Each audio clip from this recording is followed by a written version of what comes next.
Ed Adams, and this is the Weekly Genealogy Toolkit, the podcast that helps new genealogists get the most out of their research time and avoid the most common pitfalls. Several times over the last year, I've used a detective metaphor to describe the process of doing quality genealogy research. That's because as a genealogist, you are, basically, a detective. You're in search of a hidden truth, and, like most police detective work, there isn't a smoking gun with good fingerprints on it just waiting for you to find. No, it's rarely that easy. You have to piece together the facts bit by bit. You develop hypotheses, follow hunches, and develop in your mind a theory of the crime, or rather of the case. So I think it's natural that you should let yourself think like a detective as you're working on your family history research. Interestingly, there are a cadre of genealogists who are doing more than just thinking like detectives. They are working directly with detectives to identify perpetrators of violent crime and to recover the dignity of identity for those who have died and are currently listed as unknown. This field, a relatively new methodology within forensic casework, is investigative genetic genealogy. So this is a bit of a departure from our usual format, but I wanted to bring you an interview with some IGG professionals who are on the front lines of helping to bring closure in these cases by using genealogy. So what you're about to hear is a conversation with two of the three founders of Moxxy Forensic Investigations. That's Moxxy spelled M-O-X-X-Y, as in XX or XY chromosomes. They're a nonprofit dedicated to this work, and they're amazing at what they do. It's my first ever interview, so please bear with me if you feel like I didn't ask all the questions you would have liked, but I'm sure I can do a follow-up and dig deeper if needed. I hope you enjoy.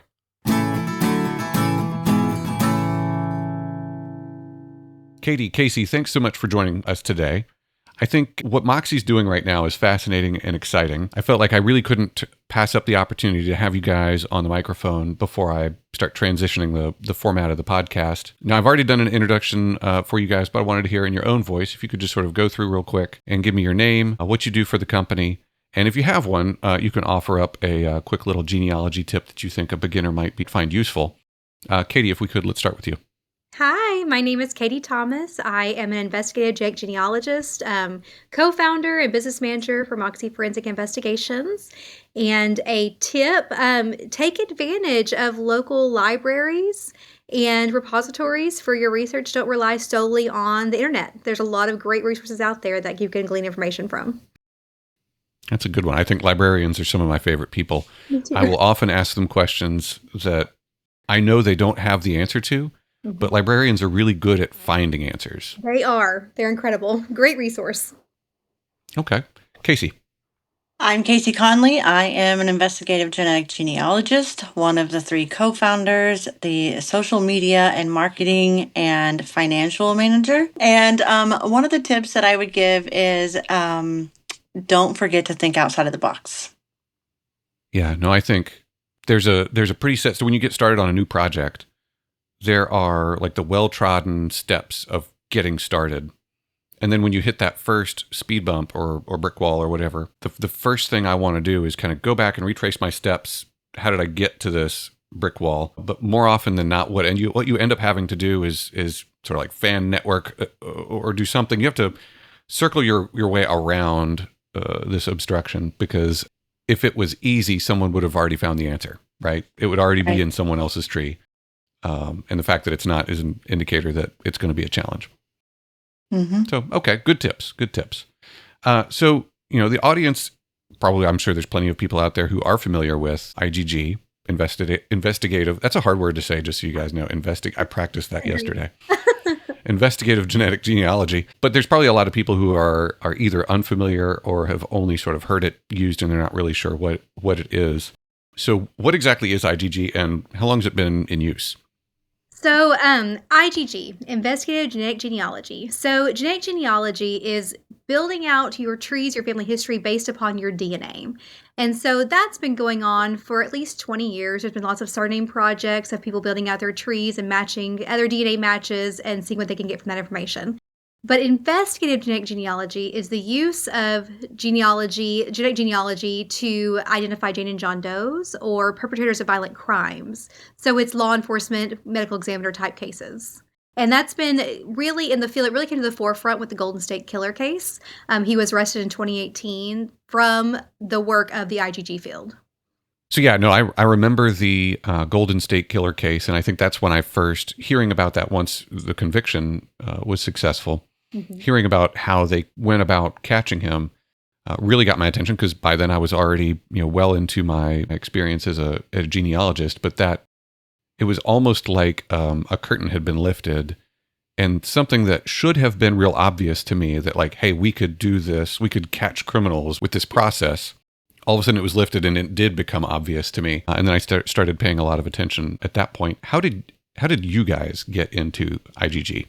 So for me, I had worked countless adoptee cases, and different individuals had become familiar with my name and were just recommending me to other adoptees who were looking for their biological families.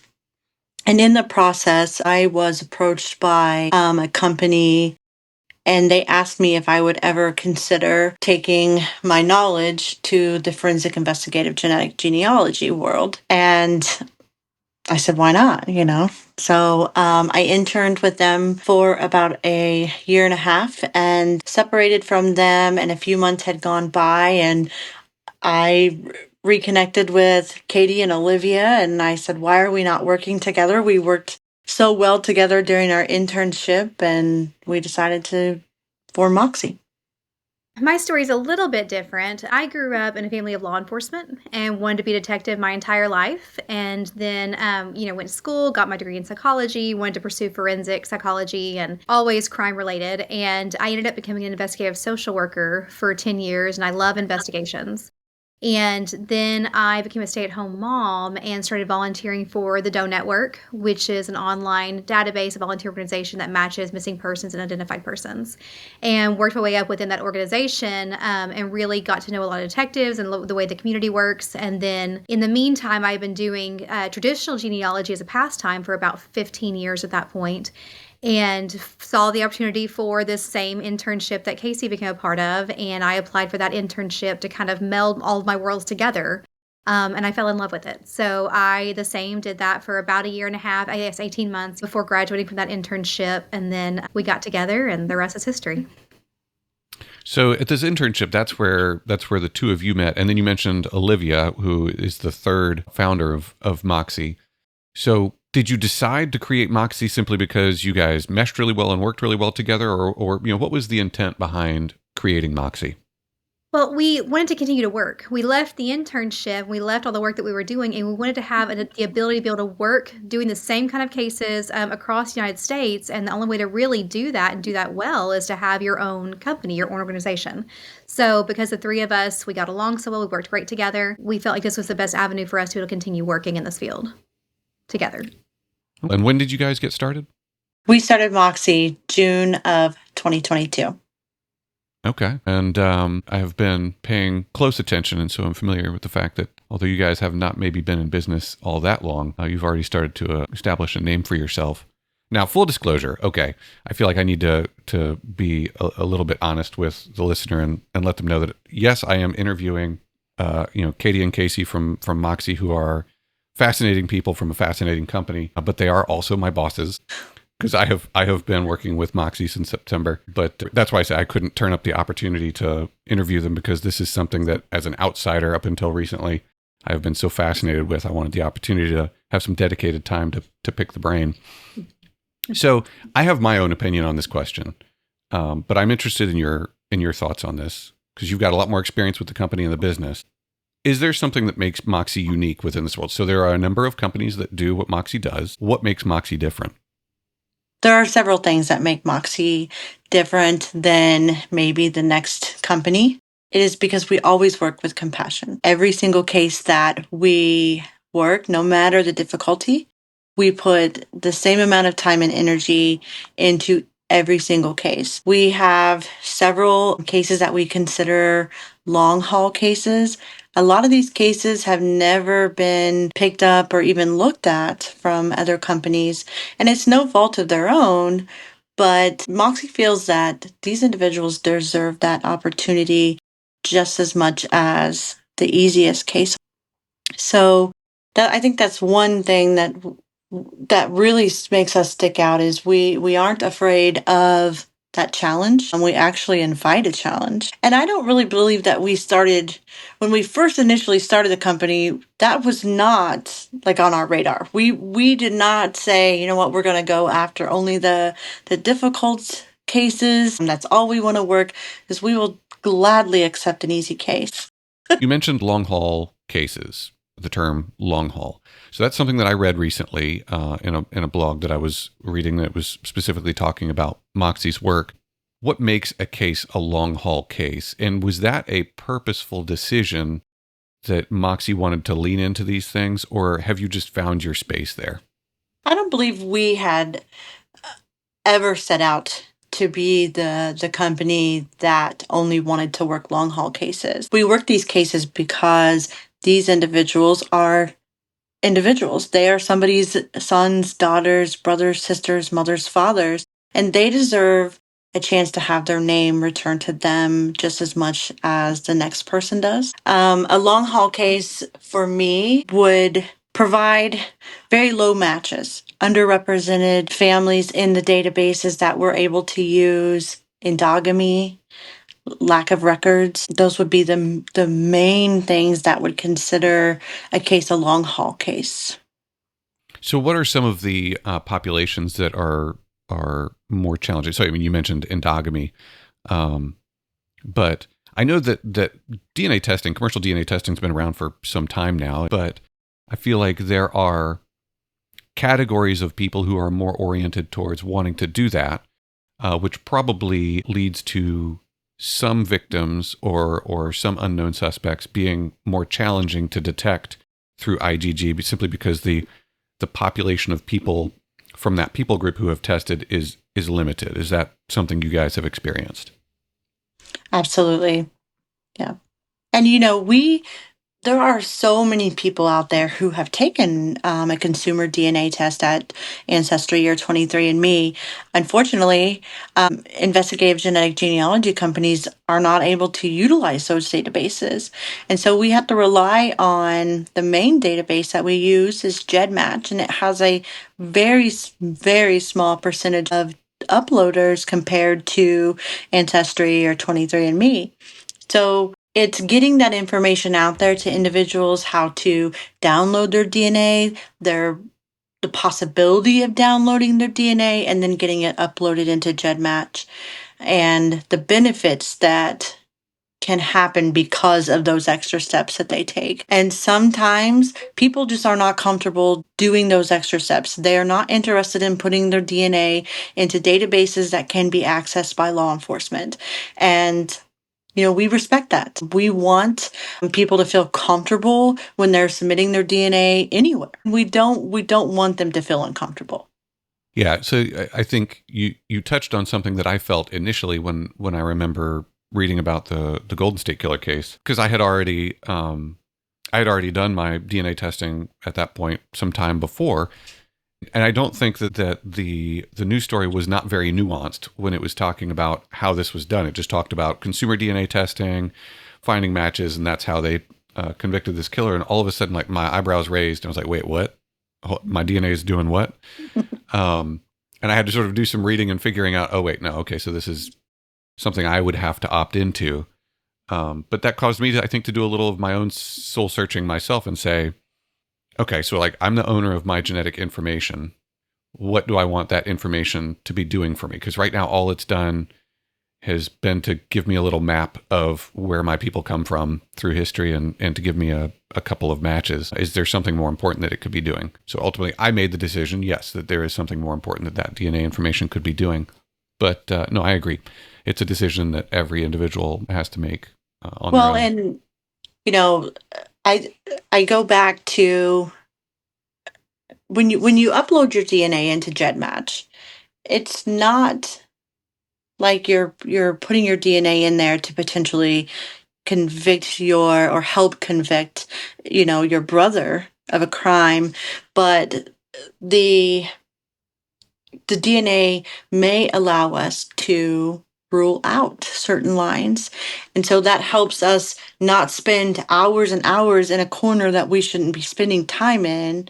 Because if we have more DNA to compare to our John or Jane Doe, then we're able to eliminate lines quicker than not having the DNA. Yeah, absolutely understand. And, we're really actually spending more time talking about unidentified human remains cases than criminal cases. And that's probably another thing that's important to talk about is IgG is used in a lot of things, not just in solving crimes. I think one area that I've tried as I try to get the word out that I've tried to focus on is we're not using IgG to figure out who robbed the liquor store, right? These are violent crime cases where there are violent crime victims involved. But on the other side, there is a lot of casework to be done in the unidentified human remains realm, right? So nobody's going to jail, right? This is simply about reconnecting family with a lost loved one, and like you said, giving someone the dignity of at least having their identity returned to them in death. Which I would say it's hard to be opposed to that, but again, I understand the concerns with putting. There's people who are concerned about putting pictures of their kid on their social media page. So I would imagine there's also concern about putting your DNA up on something like GEDmatch. Well, if somebody is considering putting their DNA on GEDmatch, but they are fearful because they don't want to get involved, I think it's important to understand that a lot of times these perpetrators are still out offending. And so if we can prevent someone from being victimized, raped, murdered, I think we should do that. As good humans, we should try to protect our neighbors. I know that there are people out there who are pioneers of this methodology that are publicly saying and believe, and I don't know that I'm there yet, but I can see why they believe it, that this has the potential of ensuring that no violent crime can go unsolved, right? And I think by extension of that, reducing the amount of violent crime. And I think we can certainly reduce the amount of violent crime, but I think unfortunately, I'm still of the mind that the human heart is the human heart, and bad people will continue to do bad things. But I am very hopeful at the thought of being able to take those bad people who have done bad things and segregate them from society. Yeah, and hopefully it does detour people. For many, many years, you could leave your DNA anywhere and go undetected. Now, it's not so easy.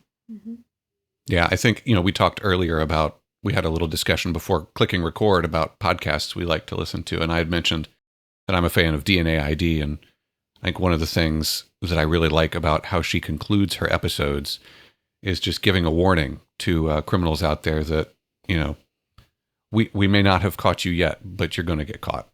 Mm-hmm. I remember making a comment when they had released the information on the Golden State Killer. And I said, man, if you've ever committed a crime, you should be shaking in your boots right now. Mm-hmm. Absolutely. Absolutely. Yeah. Okay. So I think that's a good point to start transitioning to. Okay. So I think this has been interesting for the listener to get a glimpse into this world and how you guys do what you do. But how can the listener help, right? So we mentioned uploading their DNA to GEDmatch. Where can someone go to learn how to do that? And are there other things that people can do to be helpful? So to learn how to upload, you can visit our website, www.moxxyforensics.com. We have upload instructions on uploading your DNA to GEDmatch, as well as DNA Justice, which is another organization that has an online database that we're able to utilize. And that database is strictly for law enforcement cases. It's not for genealogical purposes, but it's a wonderful website as well. So we have instructions for those on our website. We also we're a nonprofit organization. And so the majority of our cases are fundraise cases. Agencies do not have money in their budgets, understandably, to be able to fund cold cases like this, especially smaller agencies. So we try to help them out and fundraise all costs associated with the identification. So we have on our website a list of all of the cases that need help, need monetary help. So people can look there. And then the other thing is that sharing information. So on our social media pages, we discuss our cases, we discuss areas and areas of interest. So being able to share that information to their friends and their friends and their friends, the more people that are aware of our cases and where we're at, the better help there is. And just being aware of the field, educating your neighbor on what this field is and that we're not stealing DNA, we're not out to arrest everyone. We're out to bring closure to cases for victims and their families and agencies. So the better that the public understands the process and builds trust in the field, the better it is for all of the organizations doing the work like we do in bringing closure to the cases. And I would like to add that if somebody isn't comfortable with putting their DNA out there, whether, by taking a consumer DNA test or downloading their DNA and putting it into GEDmatch, then get on Ancestry and build out your basic tree and make it public. So when we're doing our research and we come across a roadblock, if we find your tree, it could help us. Even though we don't have your DNA, just your tree building can help. I think that's a good point, and that's probably something that I should clarify, because I spend a lot of time on the podcast telling people, do not trust other people's trees, right? Like that's genealogy mistake 101. As you get in, you're like, oh, somebody's already done all this research, and I'm related to Charlemagne. Only to realize that you're probably not even related to that first person on that long line.